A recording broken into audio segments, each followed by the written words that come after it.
Yeah, good ball game. Auburn's a good team. There was a lot to unpack on our side. We got guys going to the emergency room, and that's a lot. I thought our guys played very hard. We made too many mistakes on the mound, a lot of those with 2 strikes, and many of those hurt. We needed one more good at-bat. We had some chances to put that game away. Their starting pitcher really went to that slider, and that thing is special. Like, that is a really good breaking ball. It doesn't matter if you're left-handed, right-handed. He probably had 2 breaking balls, the cutter slider and then more of a sweeping type breaking ball. You saw the change in velocity, but the recognition of that was difficult. He gave our guys fits, give him credit, because we were on it early and he settled in. And we had some really good at-bats in the first inning, but clearly we needed a couple more. And then the mistakes on the mound, every one seemed like it hurt us, and they capitalized, and give them a lot of credit.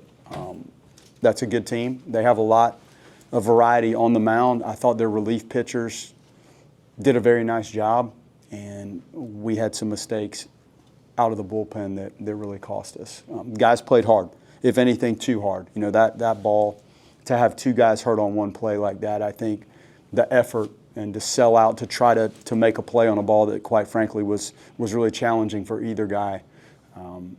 It's tough to unpack. I feel for those kids because they go hard and play hard, and they're good dudes, and it's tough to watch them go through that situation and have to leave the game and leave the facility. So we'll sort it out, but it's unfortunate the way this thing played out today. What do you know about both of them right now, I guess? Jace was a leg, and I think DeLamalure was the concussion concern. So our staff is on it, but they've got to do some assessments. Coach, what can you take away from Moore's start? Is that something you can build off of from last week, or still looking for more consistency? That was better, to be honest. Thought it was better, and there were signs of positive things. The changeup I thought was better. He's got to still finish some of those right-handed hitters. I think his breaking pitches give him a chance to finish some of the righties, but he's got to do it. And these things have to be in specific areas, and he's not the only one that was guilty of it today. There were situations where we needed to be able to finish hitters, and worst case is weak contact, best case is a strikeout. And I thought that was the difference in the ball game. But it was better. It was better today, no doubt. I felt better with it. The pickoff and the throw into center field, that's not anything in terms of how we would train that or how that play should evolve. So it's unfortunate that one cost him too, I believe. So, but better. Coach, after the first inning, you're looking at I'd love to hear what your thoughts were to the guys in their approach at the plate as Sanders started to settle in. Some of them try to make box adjustments. When you can't recognize the breaking pitch, it's tough. And the recognition of it, when you don't know what it is and where that thing's going, that's why you see some awkward swings. And it's tricky to sit on it. Some of them tried to sit on it. Some of them tried to make some adjustments in the box. But it is a plus pitch. And he leaned on it and kept leaning on it. And I don't know the pitch breakdowns, but it was tough for the guys just to recognize and figure out. You can't really see much spin, so even when you're sitting on it, where's that thing going? It's a little bit of a guessing game. So tip my hat to him. He did a really nice job, and they leaned on that thing when they needed to, and it was very effective. An old baseball coach of mine would always say, you either win or you learn. What did you learn about your team in this first loss of the season? Well, the pitch execution has to be a little bit better. I think the stuff seemed okay, but good stuff is not enough against advanced quality hitters. It has to be good stuff that is executed, and I think we left that up for grabs in it, and it hurt us. And even the later, we had some momentum, and then we had swings and misses, and the ball got away from our catcher, and I think that ended up scoring a run. So just a lot of mistakes that accumulate and put you in a position where you can see that happening. O'Leary in the fifth, it seemed like there was some weak contact that fell for them, obviously the play with Brody and Jace. Just what did you see with O'Leary?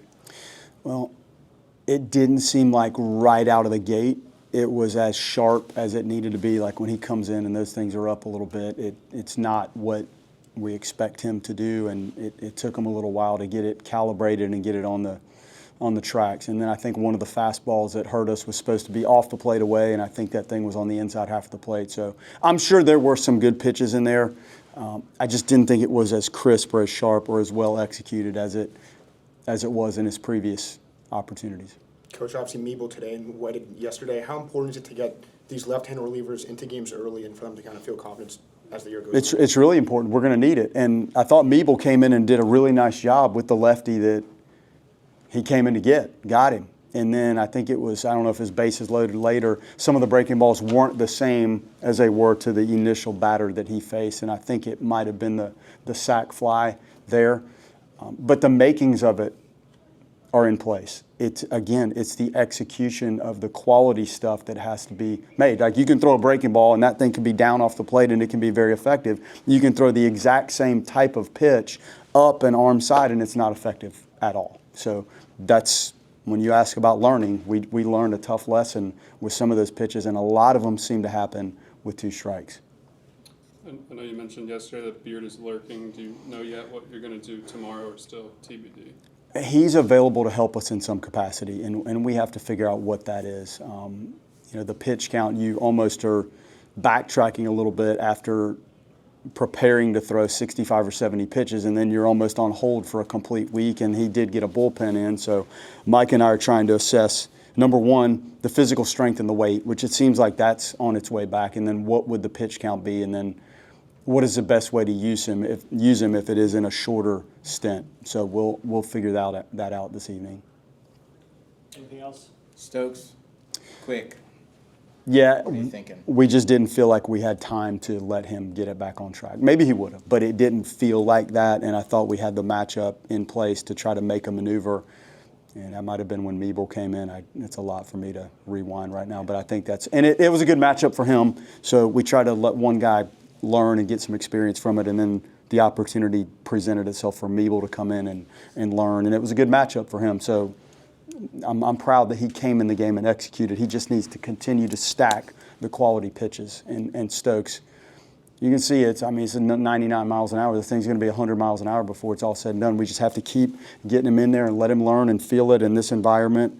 Clearly different, than what we do in practice, or probably even what he felt when he was on our mound. So he'll get there.